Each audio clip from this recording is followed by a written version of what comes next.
Hello అందరికీ నమస్కారం. నేను మీ Ankita. Welcome to Ankita talks. Boyapati Srinu, Rajamouli, Anil Ravipudi లాంటి మూవీ డైరెక్టర్స్ తమ కథల్లో అద్భుతమైన స్క్రీన్ ప్లే క్రియేట్ చేస్తారు. అది కల్పితం.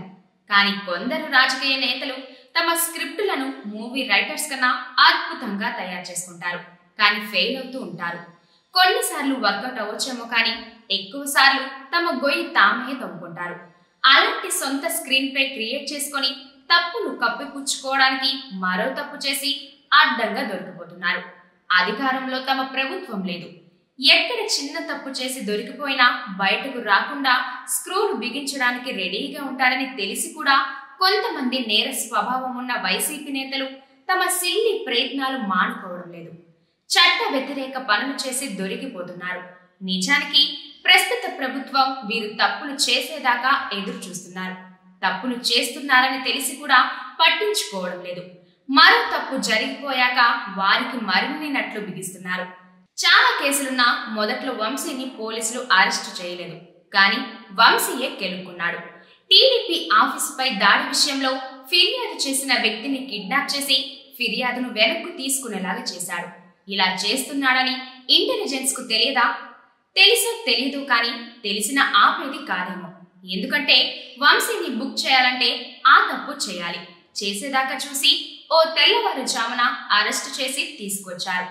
అసలు ఈ కేసును ఈ పద్ధతిలో తప్పించుకోవాలనే ఆలోచనే రాకూడదు. కానీ వంశీకి వచ్చింది. ఇంకేముంది, జైల్లో తేలాడు.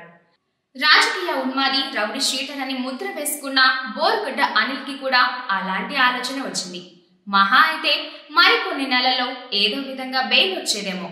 కానీ తన తల్లికి అనారోగ్యమని తప్పుడు సర్టిఫికెట్ పెట్టి హైకోర్టునే మోసం చేసి మధ్యంతర బెయిల్ తీసుకున్నాడు. ఈ నెల 11వ తేదీన సాయంత్రం పోలీసులకు లొంగిపోవాలనే షరతుతో హ్యూమానిటీ గ్రౌండ్స్ మీద కోర్టు బెయిల్ ఇచ్చింది. గొప్ప విషయం ఏమిటంటే ఆయనకు బెయిల్ వచ్చిన విషయం కూడా మీడియాకు తెలియదు. సైలెంట్ గా బయటకు వచ్చాడు. అంతే సైలెంట్ గా కనిపించకుండా పోయాడు. అలా బయటకు వచ్చాక పోలీసులు ఆయన తప్పుడు సర్టిఫికెట్ పెట్టి కోర్టును మోసగించి బయటకు వెళ్లాడని మీడియాకు లీక్ చేశారు. హైకోర్టుకు కూడా తెలియజేశారు. ఇప్పుడు బోరుగడ్డ పరిస్థితి బోరు బావిలో పడిన పిల్లోడి మాదిరి అయిపోయింది. హైకోర్టుకే తప్పుడు సర్టిఫికెట్లు ఇవ్వడం దగ్గర నుంచి తల్లికి ట్రీట్మెంట్ పేరుతో ఎటుపోయాడో కూడా తెలియకుండా తన ఫోన్ స్విచ్ ఆఫ్ చేసినందుకు కేసు మరింత స్ట్రాంగ్ అయింది. అనిల్ గురించి పోలీసులు ఆరా తీస్తున్నారు. మొత్తం వ్యవహారంలో వంశీ, బోరుగడ్డ బయటకు రాయని విధంగా వారికి వారే ఇరుక్కున్నారు. ఇలాంటి విచిత్రమైన ఆలోచనలు వైసీపీ నేతలకే ఎందుకు వస్తాయో మరి.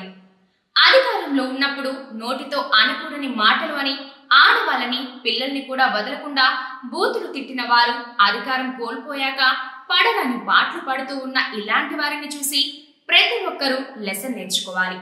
మీ అంకిత, రవి రిపోర్ట్స్.